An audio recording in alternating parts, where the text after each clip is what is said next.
todos ustedes su presencia. Como muy bien conocen, hemos procedido a la reunión de mesa y portavoces, hemos procedido a su vez a configurar el orden del día de hoy y también el de la próxima semana. En relación con el orden del día de hoy, quiero hacerles especial incidencia en la iniciativa que hemos planteado por parte del grupo parlamentario, una proposición no de ley en la que volvemos a poner sobre la mesa un asunto tan importante como es la necesidad de que haya un gran pacto de Estado en materia educativa. Nos gustaría que este fuera un compromiso, independientemente de lo que suceda en los próximos días por parte de los distintos grupos parlamentarios, que pudiéramos, por lo tanto, orientar ya a esta legislatura o a la siguiente, ¿no? Sobre esta necesidad y que esto se convierta en un eje de trabajo de los parlamentarios en los próximos días y también en los próximos meses, independientemente de cuál sea la situación en la que nos encontremos la próxima semana tras las consultas que realice Su Majestad al Rey a las distintas formaciones políticas y la situación de bloqueo político en el que nos encontramos en estos momentos.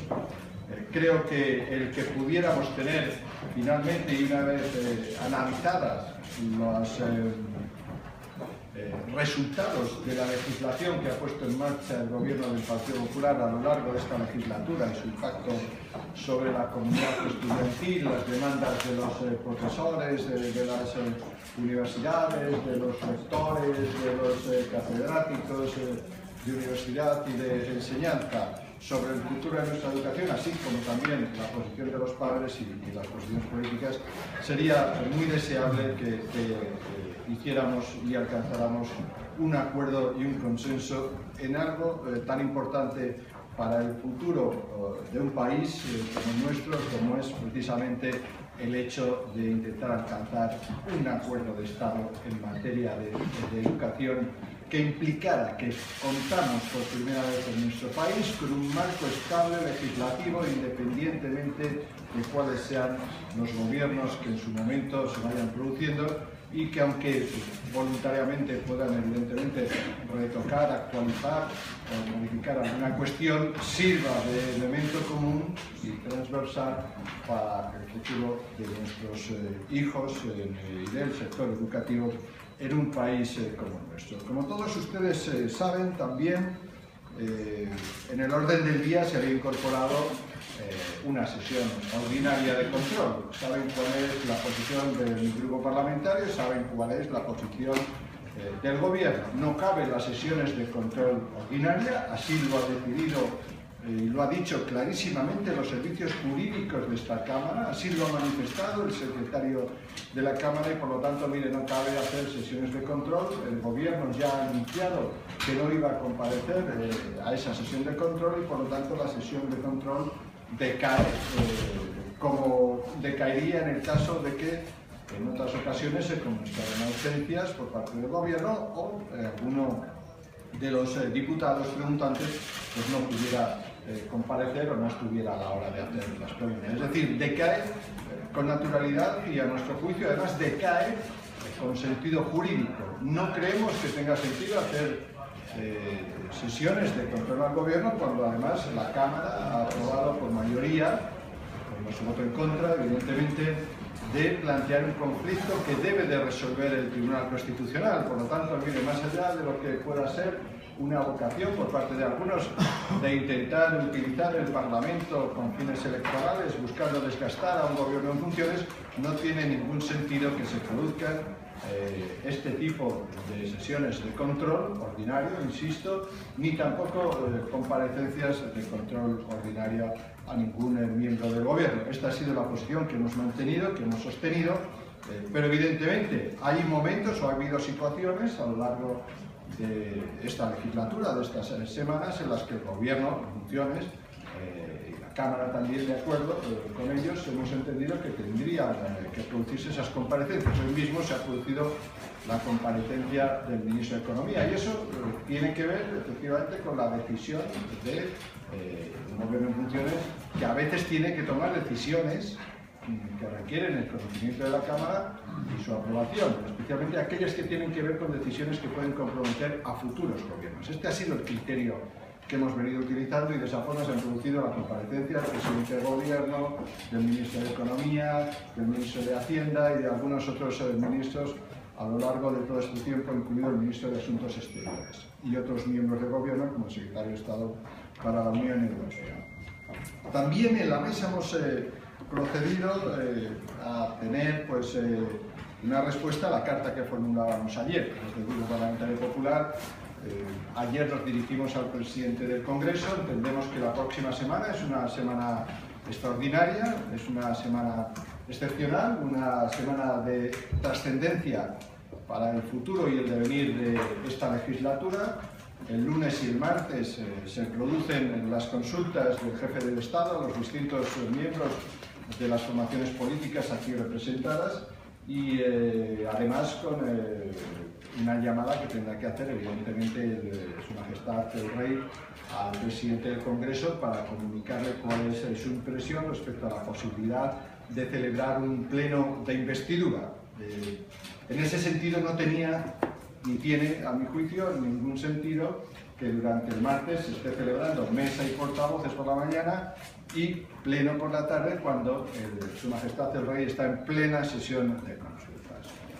Por eso esta mañana lo que he hecho ha sido exponer esta idea y además exponer un cronograma ante la posibilidad o la protesta de algún grupo que decía que la semana próxima tenía que haber pleno, cosa que, como todos ustedes saben, figura en el calendario de plenos que ha aprobado el Congreso de los Diputados. Evidentemente, y más allá de cuál sea la resolución final que se produzca en la noticia del martes, es evidente que la mesa y el Congreso tiene que prever la posibilidad de una sesión de investidura. Por lo tanto, nuestra posición era muy clara. Si el martes se comunica por parte del Rey si hay candidato o no hay candidato, lo lógico ante esa previsión es que tengamos en cuenta la posibilidad de que el miércoles por la mañana haya una sesión de mesa y portavoces para ver cómo se ordena el orden del día de ese pleno de investidura. Un orden del día que empezaría el viernes por la mañana con la comparecencia del presunto candidato, si lo hubiera, y el martes, y el día 2, lunes, habría que prever la posibilidad de otro debate en el caso de que no hubiera mayoría absoluta en el primer pleno. Es decir, se convocaría el pleno el viernes, se votaría el sábado y el lunes tendríamos la segunda votación. Este es el cronograma que tenemos encima de la mesa y por lo tanto a mí me parece que la primera obligación de esta Cámara es precisamente atender a sus responsabilidades, unas responsabilidades que ha sido incapaz de acometer precisamente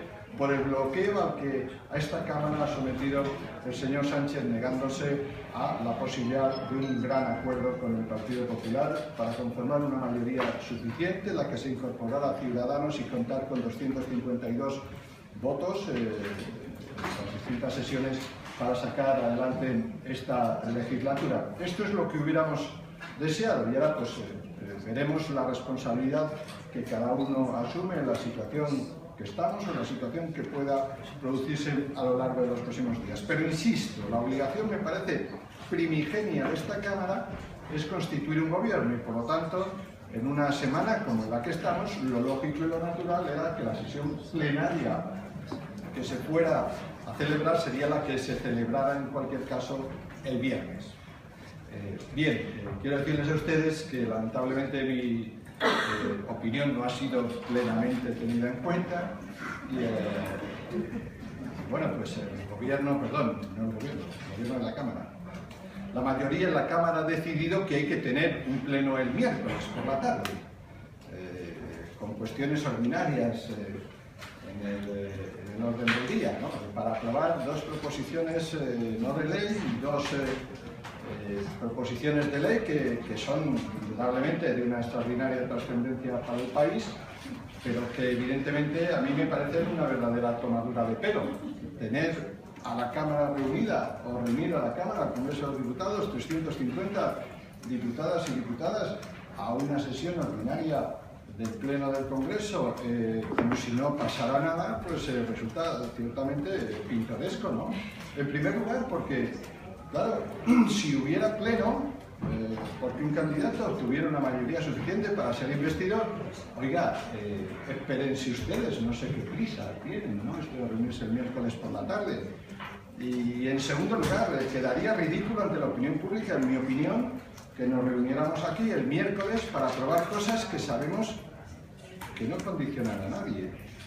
Y con unas Cortes que están presuntamente disueltas, aunque sepamos que la disolución formal sería el día 2. Por lo tanto, bueno, yo creo que esto es un acto más del teatrillo con el que algunos llevan a cabo paso tras paso, ¿verdad?, esta legislatura.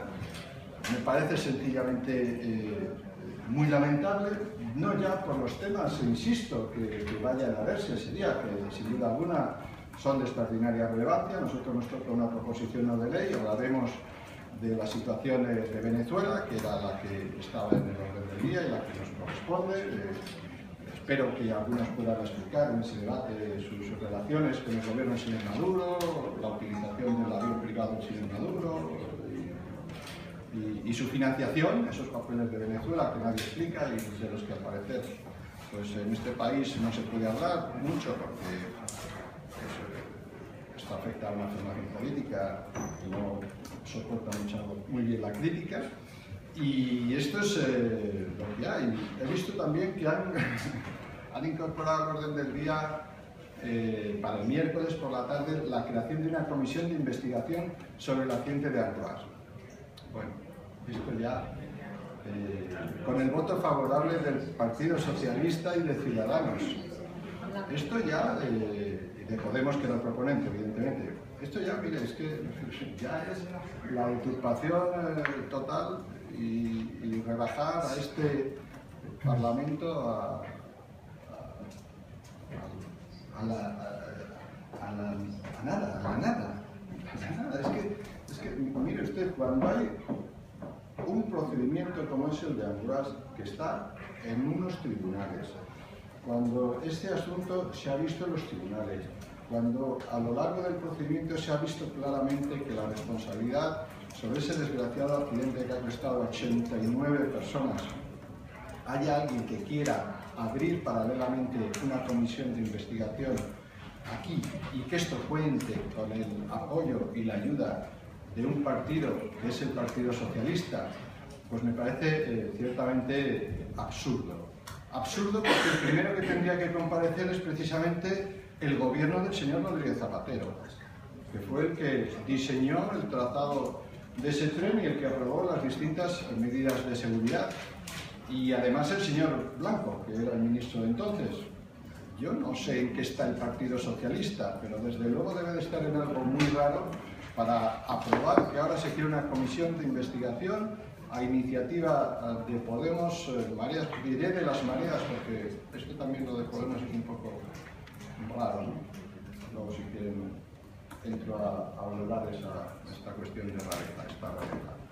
Pero insisto, lo que me llama la atención es que un partido que está en el gobierno, como el Partido Socialista, con responsabilidades de gobierno, acepte una investigación de este asunto. Utilizar a los muertos en un accidente con objetivos políticos me parece sencillamente de un accidente que todo el mundo sabe que fue porque el conductor del tren no respetó las señales, me parece ciertamente miserable. Es miserable. Es intentar utilizar el dolor de las familias, es volver a poner aquí en el Parlamento esa posición.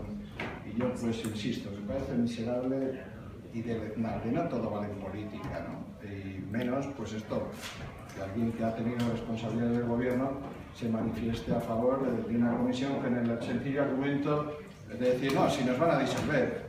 Ya, es que esto ya vaya pues el esperpento, ¿no? Que es desgraciadamente lo que hemos estado o estamos sometidos o sometiendo a la Cámara a lo largo de todo este tiempo, ¿no? Mucho teatrillo del malo, mucho correveidile, muchas idas y venidas y como decimos en Almería, y topa nada. Y esto pues topa nada.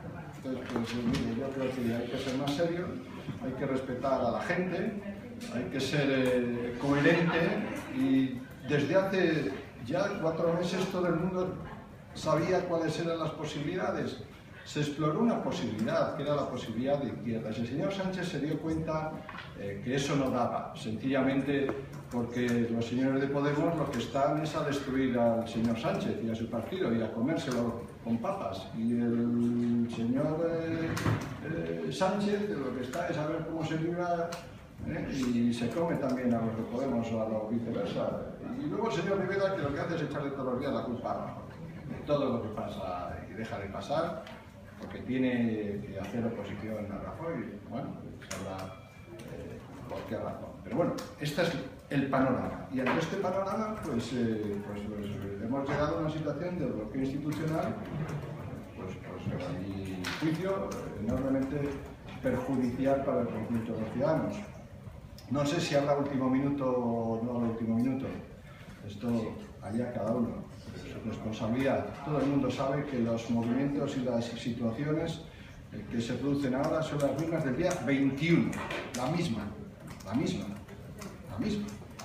Tanto, todos aquellos que han estado jugando con fuegos artificiales, con juegos de distracción, pues son los que tienen que dar explicaciones a los ciudadanos. Nosotros dijimos cuál era la posibilidad, cuál era la legislatura viable, y si esta legislatura finalmente no es viable, y esta es mi última comparecencia antes de saber que no hay legislatura viable, pues tendremos que concluir que es responsabilidad de aquellos que han estado jugando con la Cámara, instrumentalizando el Parlamento, intentando hacer campaña electoral desde aquí y tomándole el pelo al conjunto de los ciudadanos. ¿Preguntas? Portavoz, Sí. yo tenía 2 preguntas. La primera, sobre la sesión de investidura que usted apunta que podría haber la próxima semana y por eso defiende que no haya pleno, a la vez está reconociendo que la situación está bloqueada y que no ha habido ningún cambio desde el 21 de diciembre. Entonces le pregunto, ¿verdaderamente tiene esperanzas de que una sesión de investidura la próxima semana? Y en ese caso, ¿a quién ve en esa sesión de investidura? ¿A Rajoy o a Sánchez? Y la segunda pregunta es que la Republicana plantea esta tarde una proposición de ley para que se pueda votar a partir de los 16 años. ¿Qué va a hacer su grupo si la apoya?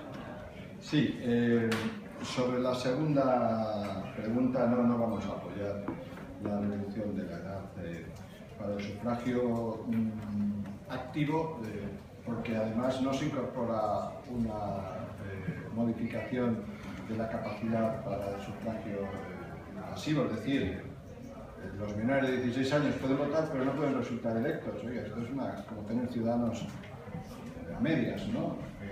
Si quiere hacerlo, pues hágalo del todo, y si no, no lo haga. A mí me parece que esto implica además una modificación de la Constitución, esto es un viejo debate, que yo sepa, en muchos países, en muchos sitios donde a los 16 años se pueda votar, pero no ser elegido. Me parece que esto es un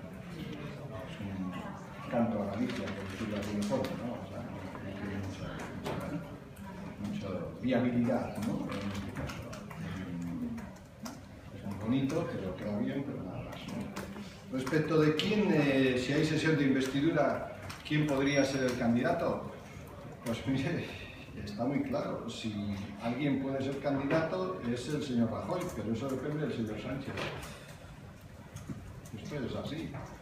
El señor Sánchez ya ha intentado ser el candidato, ya se ha presentado aquí en esta Cámara, ya ha fracasado, ya ha hecho su acuerdo de investidura, que mantiene y sostiene, y ya sabe que por la parte de la izquierda no le da. Lo ha dicho él en la Cámara, no se lo tengo yo que repetir. Y no le da, salvo que se unan a esa oposición los independentistas. Parece ser que eso su Comité Ejecutivo Federal se lo ha prohibido. Por tanto, pues mire, esta es la situación, y desde hace mucho tiempo, pues la oposición y las posibilidades son las que son. Si nosotros tenemos la posibilidad de obtener una mayoría suficiente para ir a la investidura, pues lo intentaremos e iremos. Pero traer un debate parlamentario para tomarle el pelo a la gente, como dice el señor Sánchez en su día, pues mire, no tiene sentido. Sí, señor Hernando, a raíz de esta última respuesta que nos ha dado, antes de que se produzca el lunes, que se inicia la tercera ronda de consultas por parte del Rey, ¿ve alguna posibilidad de que el señor Rajoy llame al señor Sánchez para intentar articular esa mayoría? ¿O en todo caso cree usted que debería haber esa llamada y esa reunión? Yo creo que para que hubiera y para que haya llamadas o comunicación de algún tipo, lo que primero que tenemos que saber es que hay esa disponibilidad a coger el teléfono, es la tesis que he mantenido. No obstante, yo no descarto que el señor Rajoy pues haga un último intento, ¿no?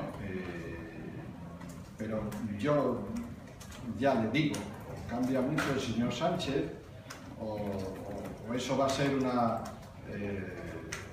operación frustrada, condenada al fracaso. No porque nosotros no queramos, sino porque el señor Sánchez lo ha bloqueado y, por lo que yo sé, sigue todavía manteniendo esa posición de bloqueo. Nos gustaría que no fuera así.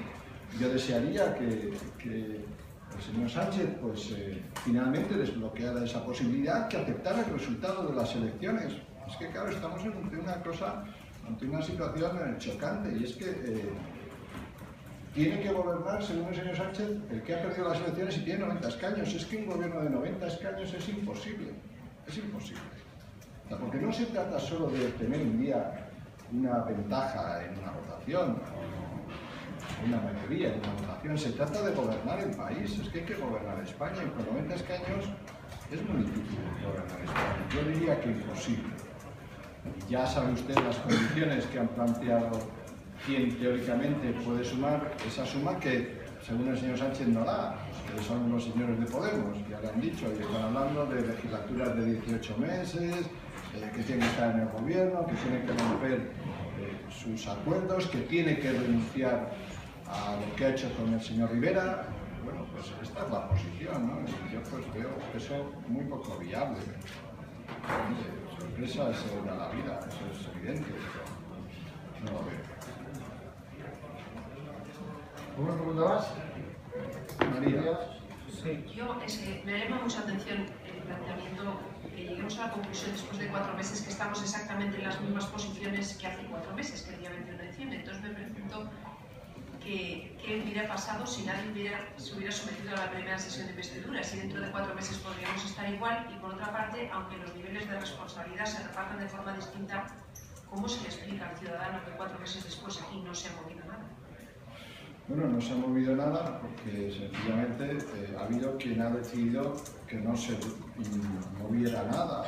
Yo creo que es evidente que nosotros lo hemos intentado, pero que ha habido desde el principio un bloqueo clarísimo por parte del señor Sánchez, que a ese bloqueo contribuyó el señor Rivera cuando, ante la posibilidad de las primeras consultas con el Rey, se nos manifestó que no nos iban a apoyar tampoco, es decir, que íbamos solos a la investidura, y por lo tanto no tenía sentido ir a una investidura donde vas a tener el absoluto y rotundo fracaso. Y eso me parece pues que no tenía mucho sentido.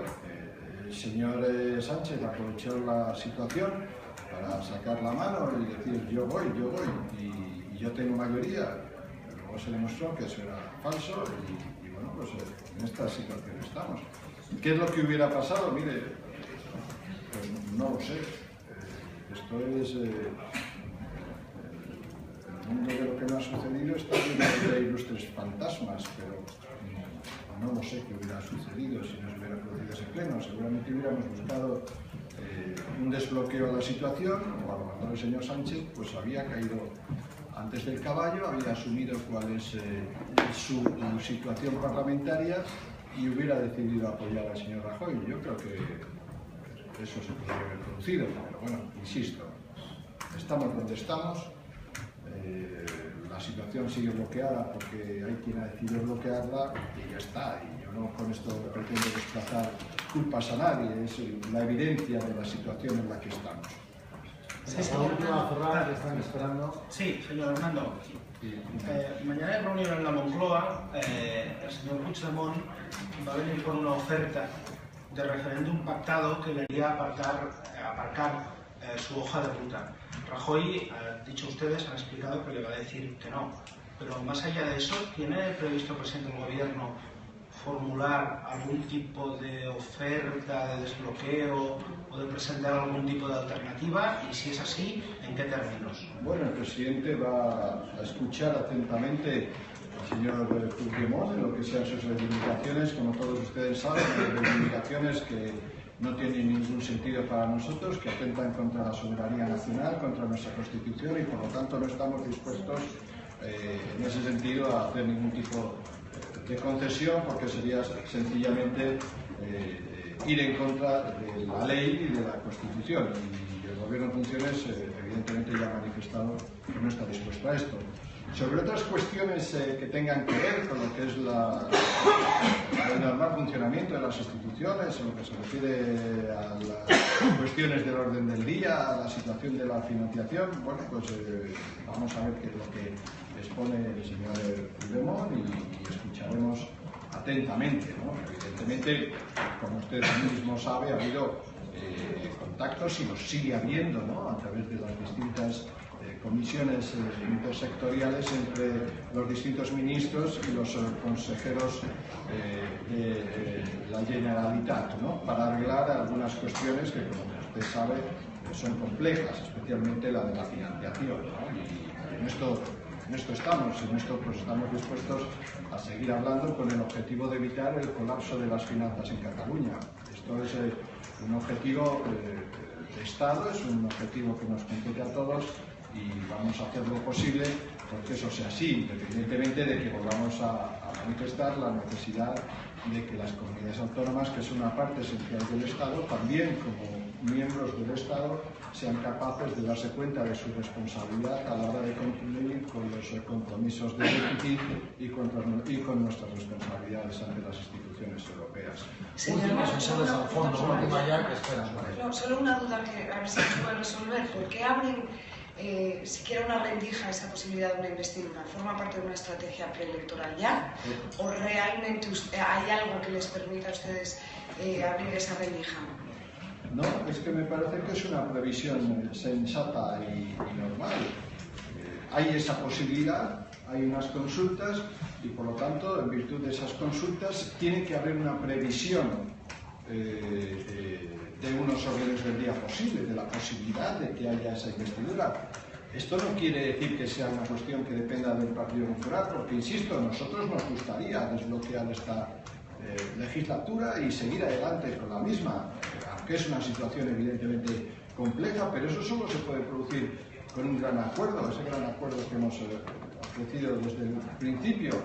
Si eso se pudiera producir, pues oiga, pues sería estupendo. Yo le pido que en estos días el señor Rivera pues intente convencer a su socio, el señor Sánchez, para que eso se produzca y para que el señor Sánchez quiera sentarse con el presidente en funciones, el señor Rajoy, para desbloquear la legislatura. Es lo que hemos pedido desde el primer momento. Llevamos 4 meses clamando en el desierto y desgraciadamente hay quien no nos ha querido oír. Bueno, nos ha oído y ha dicho no, no y no, y qué parte del no han entendido ustedes.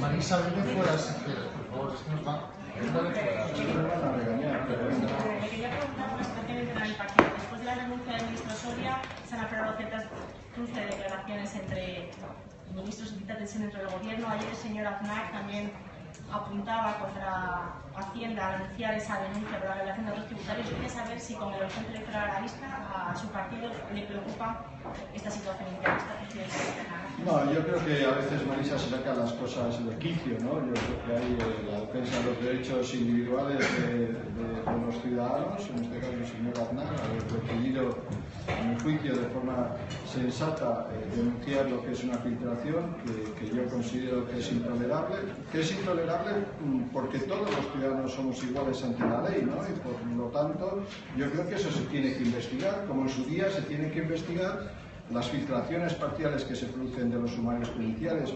Es que hemos entrado en una situación en la que pues, determinados datos que son objeto de una protección por parte de las autoridades son desvelados de forma sectaria y sesgada, y a mí esto me produce enorme preocupación. Por lo tanto, pues mire, yo lo que ha decidido el señor Aznar me parece que es enormemente razonable. Se ha atentado contra sus derechos, se ha sugerido cuestiones que nada tienen que ver con la realidad. Aquí se trata de una discrepancia que fue acordada luego y resuelta a través de un acuerdo entre las partes, y sobre eso se ha querido montar un caso. No hay caso. Y además que todas estas polémicas absurdas, más allá de lo que son, pues, el intento de buscarle tres que sacar. En mi partido no hay división. Un día podemos estar más afortunados unos o menos afortunados a la hora de hacer determinadas declaraciones, pero nada más. Venga, gracias.